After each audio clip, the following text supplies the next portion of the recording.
এখন আমরা অনেক কষ্টের ভিতরে আছি। আর 5 জন মানুষ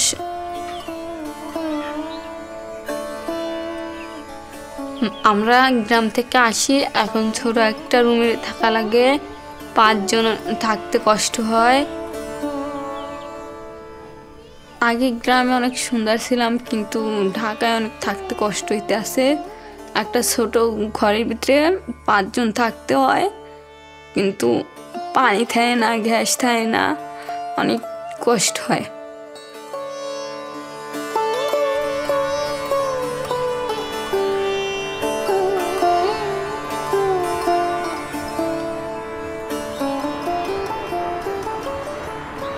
আমি জলবায়ুর সম্পর্কে কিছু বুঝি না, কিন্তু এখন অনেক তাপমাত্রা বেশি, কিন্তু বস্তিতে বেশি গরম লাগে।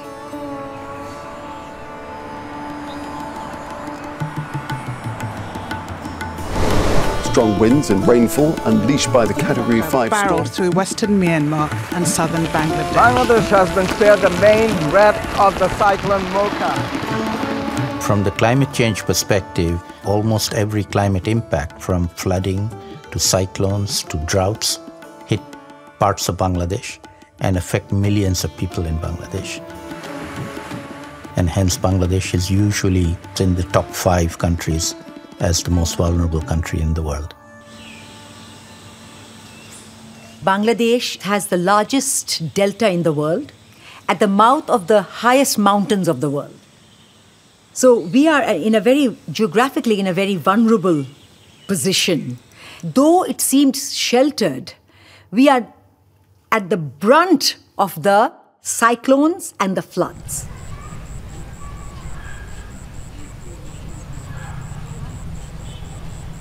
One of the major consequences of human-induced climate change, if it continues at the rate it is going on now, is that many people around the world living in very vulnerable areas will become displaced. They will simply not be able to live where they are living today.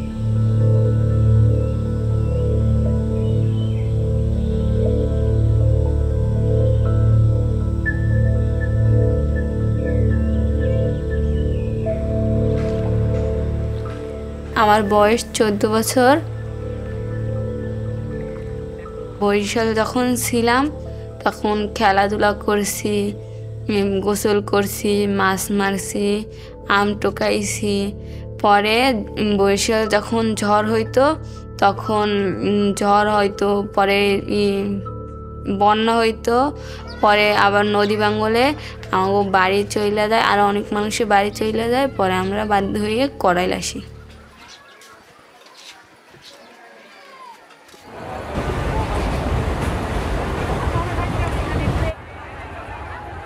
By 2050, there will be, 216 million people who will be displaced due to climate change. But think of Bangladesh, the data that we have, 19 million will be displaced alone in Bangladesh.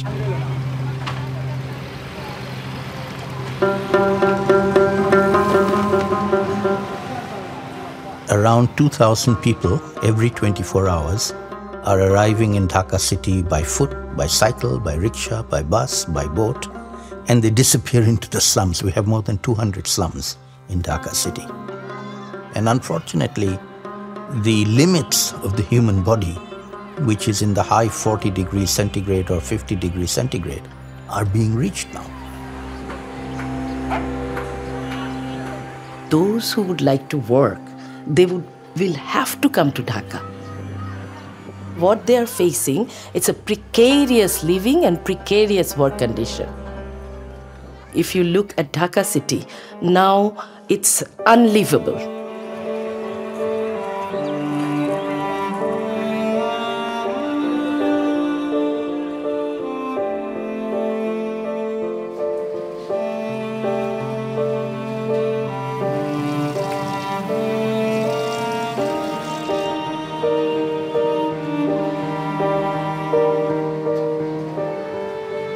আমি সকাল 6টা বাজে উঠি, পরে দাঁত brush করি, পরে fresh হওয়ার পর খাওয়ার পর রেডি হয়ে গিয়ে যাই।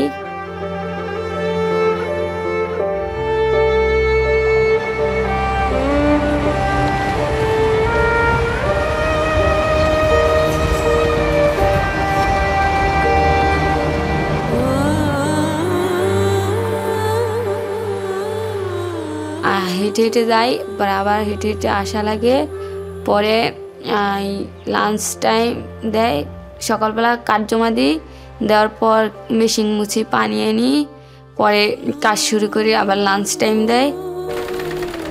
আমি গার্মেন্টসে কাজ করি, আমার কাজ হইল কলার কাটা।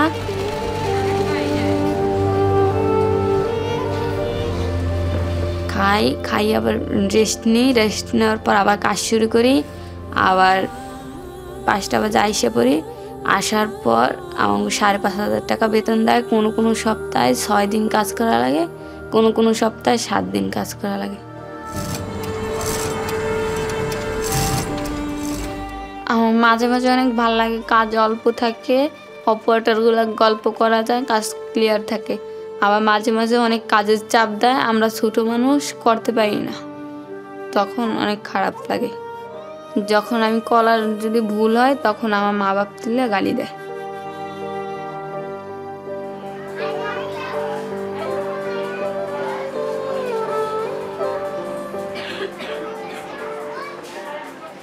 যখন আমি কাজে যাই তখন যদি মানুষটা দেখি স্কুল যাই, তখন আমার অনেক খারাপ লাগে যে আমিও তো একসময় যাইতে পারতাম। আমরা গ্রামে অনেক সুন্দর ছিলাম, কিন্তু ঢাকায় অনেক কষ্ট করতে আসি। সবাই কাজ করে, আমার আম্মু কাজ করে, আমার আব্বু কষ্ট করে, সবাই কষ্ট করি।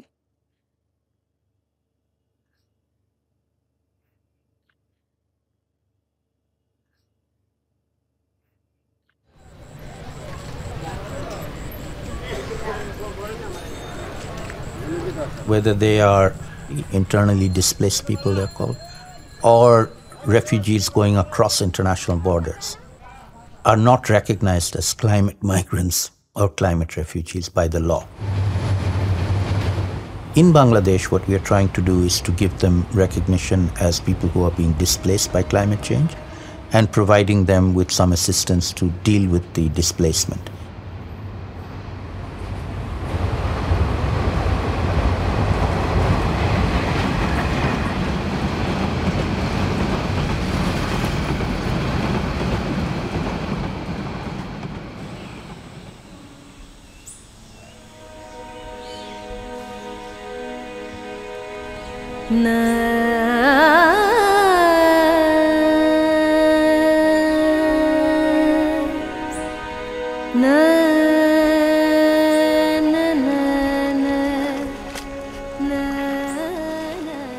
আমরা মেলা কষ্ট করে বড় হয়েছি।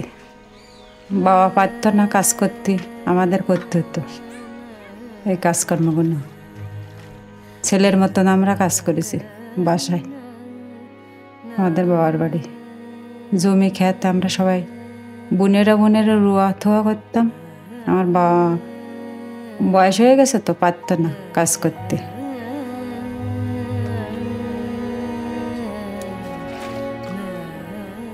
আগে যে জায়গায় ছিলাম সে জায়গায় 3বার ভাঙেছে, 3বার ভেঙে বাদে এই জায়গায় আমরা পরে আছি।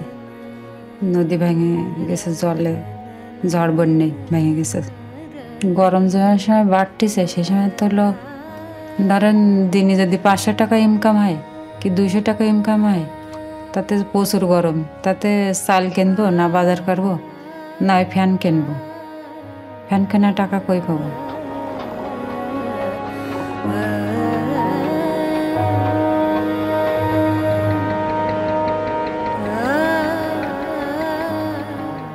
ঝড় বাতাসের দিন এবং ওই জায়গায় পরিস্থিতি খুব খারাপ এবং নদীর পাশ খুব জলস্রোত হয়, জল বাড়ার ফলে আমাদের ঘরবাড়ি হয়ে যায়, ঘরবাড়ির ভিতরে জল ঢুকে যায়। এবং যে জায়গায় বসবাস করি আগেও কয়েকবার আমাদের ওই ভেঙে ঘরবাড়ি নদীতে গেছে। যে সময় নদী আসে সে সময় তো ঘরবাড়ি সব ভেঙে যায়।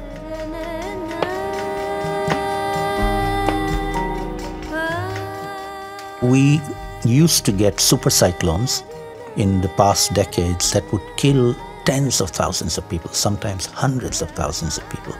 That doesn't happen anymore. We've had super cyclones in the last few years where the death toll has been less than 100. We have the best cyclone warning protection system in the whole world. We know by the minute where they are heading. We can warn about 500,000 people living in the coastal zone. And we have tens of thousands of shelters around the coast. So they lose their livelihoods, but they don't lose their lives anymore.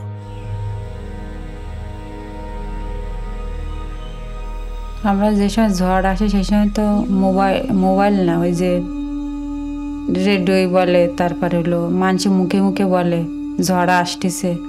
সেই সময় আমরা ঘর বাড়ি প্রস্তুত হই, যে জিনিসপত্র গুছাই, খাবার দাবার গুছাই, তারপরে সাইকেল সেন্টারে যাই। যে সময় বেশি ঝড় শুরু হবে কি রাত্রি যদি ঝড় শুরু হয়, আমরা বিকেলের দিকে চলে যাই খাবার দাবার নিয়ে, শুকনো খাবার নিয়ে। তারপর হাঁস মুরগি যদি থাকে তা ছেড়ে দিয়ে যাই, নিয়েও যাই, মাঝে মাঝে ছেড়ে দিয়ে যাই।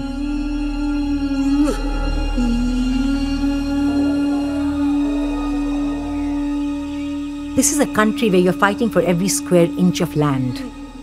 Everyone is trained in what we call CIDRR. It is community-initiated disaster risk reduction. They are taught how to deal with disaster in an area. Disaster will come. So what do you have to be prepared for?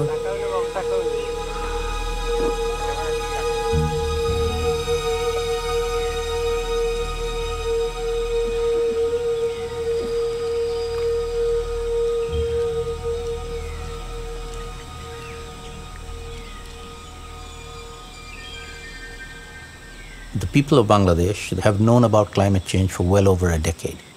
We have not been sitting idle. We have been figuring out what it's going to do, which parts of the country are most likely to be impacted, which parts of the population are going to be impacted. But Bangladesh is a land of solutions to climate change, not just a land of vulnerable people.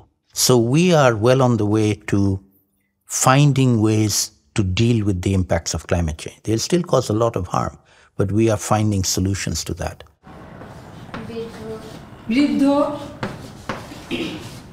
গর্ভবতী, প্রতিবন্ধী,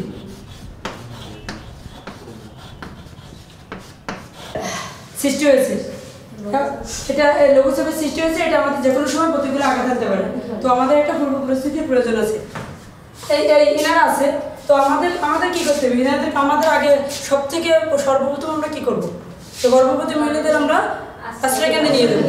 আশ্রয় কেন্দ্রে নিয়ে যাওয়ার পর আমরা শিশু নিয়ে যাবো, তাদের সাথে শিশু। তারপর আমরা কি নিয়ে যাবো? বৃদ্ধ প্রতিবন্ধীদেরকে নিয়ে যাবো। ঠিক আছে?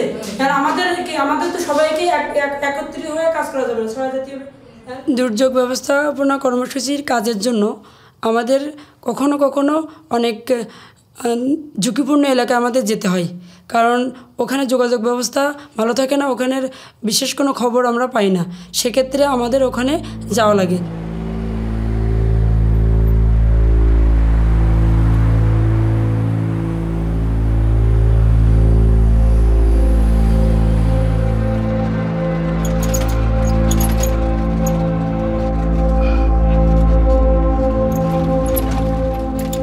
You have incredible amount of adaptation solutions because they're living on a fringe of life and death, which is like a very thin line.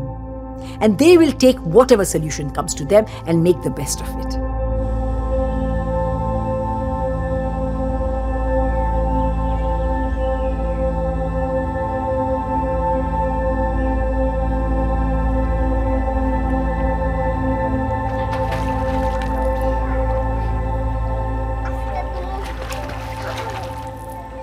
যদি আপনাদের বৃদ্ধ মহিলা, তারপরে গর্ভবতী মা, শিশু, এনাদেরকে দ্রুত সাইক্লোন সেন্টারে নিয়ে যেতে হবে, এটা আমরা বলি।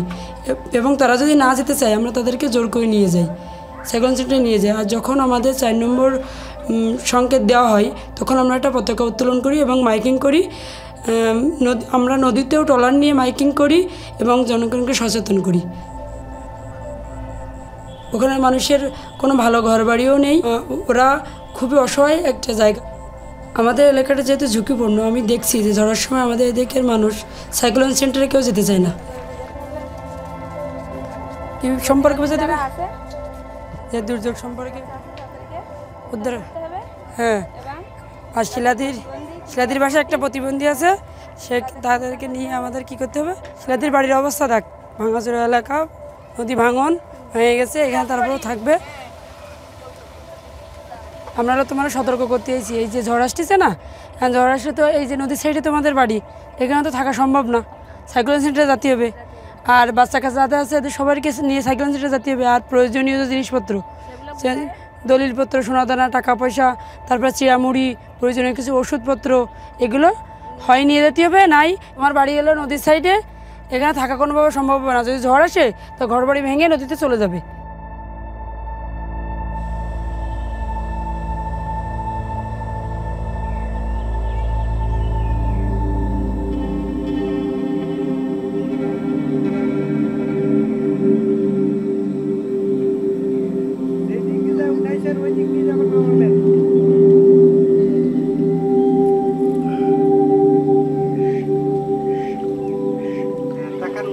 Women play a very important role. We have to work with them because they are the ones left behind. They are the replaceables.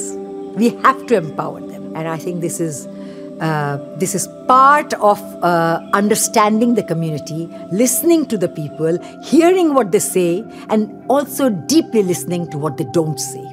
Because in the don't say is the pain. Individually, the power of a woman is strong. But how does that reflect? How can you utilize this if you do not have the platform of empowerment?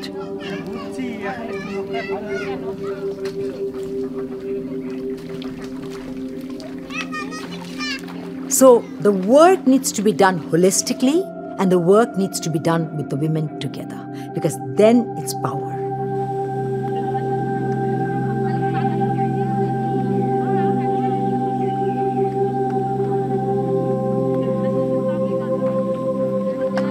গর্ভবতী মহিলাদের যখন আমরা নিয়ে যাবো, আমাদের খেয়াল রাখতে হবে যে ওদের কোনো সমস্যা যেন আমাদের জন্য না হয়। এটা আমাদের সবসময় মাথায় রাখতে হবে। হ্যাঁ, যদি আর তাহলে আমাদের কি করতে হবে, আমাদের তো ওয়ার্ডে ভাগ হয়ে যেতে হবে। তাই তোমরা যেমন যাবে 1 নম্বর ওয়ার্ডে, তোমরা যেমন যাবে 2 নম্বর, আর তোমরা যেমন যাবে 3 নম্বর ওয়ার্ডে। Bangladesh in the last budget allocated around $3 billion of our own money to tackle climate change. No other country is doing anything near that. So we are way ahead of the rest of the world in terms of trying to figure out how to deal with the problem. Because we have the problem today, the rest of the world, particularly the rich world, will have it tomorrow and day after tomorrow. And they will have to learn from us how to deal with the problem.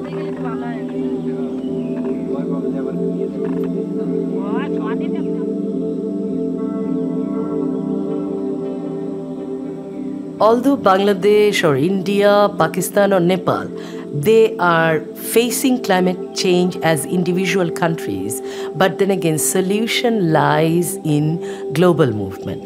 So we have to globalize our issues so that solutions are negotiated at global level. And in such negotiation, it is important that women have their voice, children have their voice. Only male-dominated solutions will only partially solve the problem.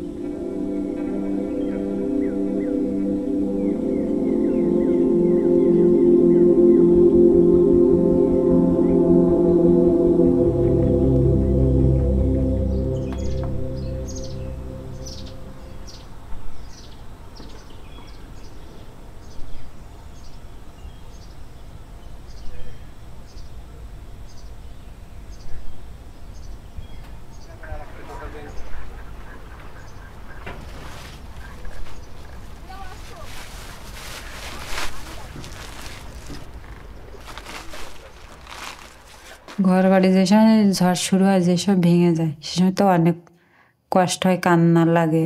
ঘর বাড়ি ভেঙে গেলে পরে কি দিয়ে বাঁধবো? আমরা তো গরিব মানুষ, কি কষ্ট হয়, প্রচুর কষ্ট হয় ঘর বাড়ি যে সময় ভেঙে যায়। যে সময় সবসময় চিন্তা করি যে বাচ্চাদের কি খাওয়াবো, কি পড়াবো। আমাদের তো যেভাবে যাবে ভবিষ্যৎ, তো ছেলে দুটোর কি ভবিষ্যৎ করব, ওদের কি করে থেকে যাব।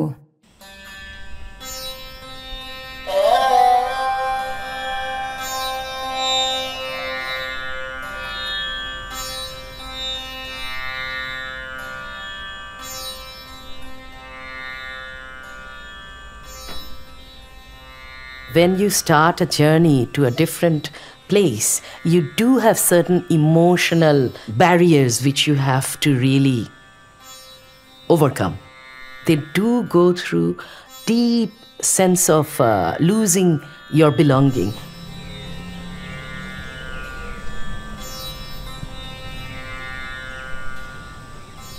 And the poorer you are, not only are you ignored, you don't have the strength, you don't have the confidence of being able to restart lives.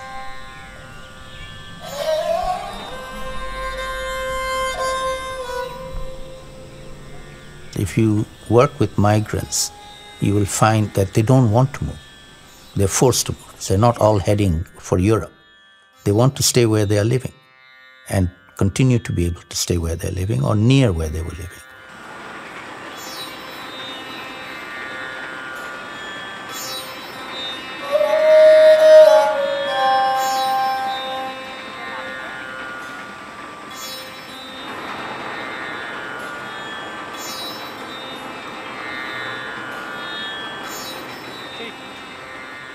মনের ভিতরে ভাবি তো আমরা ওদিক যাই কি আর কি বা করে খাবো কামাই রোজগার আমরা তো ওদিকে ঢাকায় গেলে আমরা কি করে খাবো গার্মেন্টসে তো দাদাও জানে না আমিও জানি না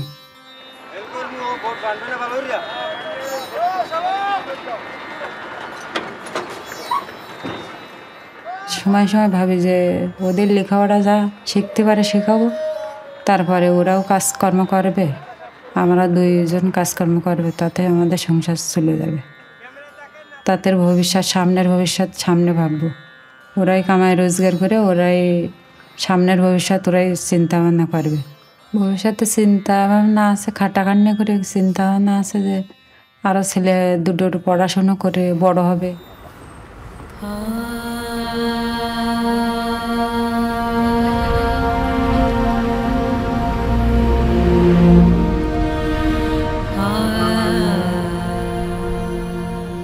ভয় হলো বাচ্চাদের তারপর কোন জায়গায় রেখে যাবো জায়গা বই তো নেই সব তো নদী ভাঙনে ভেঙে গেছে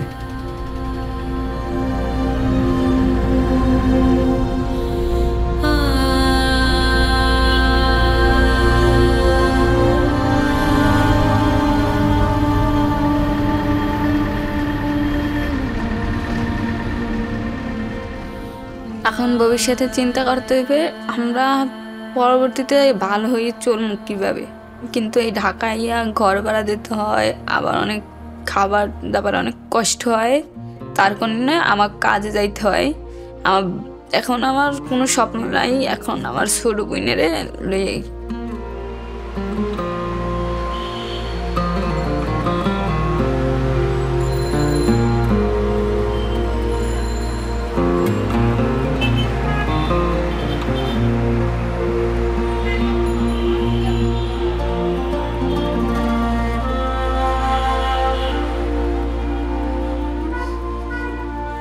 তার লেখাপড়ার চিন্তা আমার ছোট বোনে লেখাপড়া করে নিজের পায়ে নিজে দাঁড়াইতে পারলে এটাই অনেক কিছু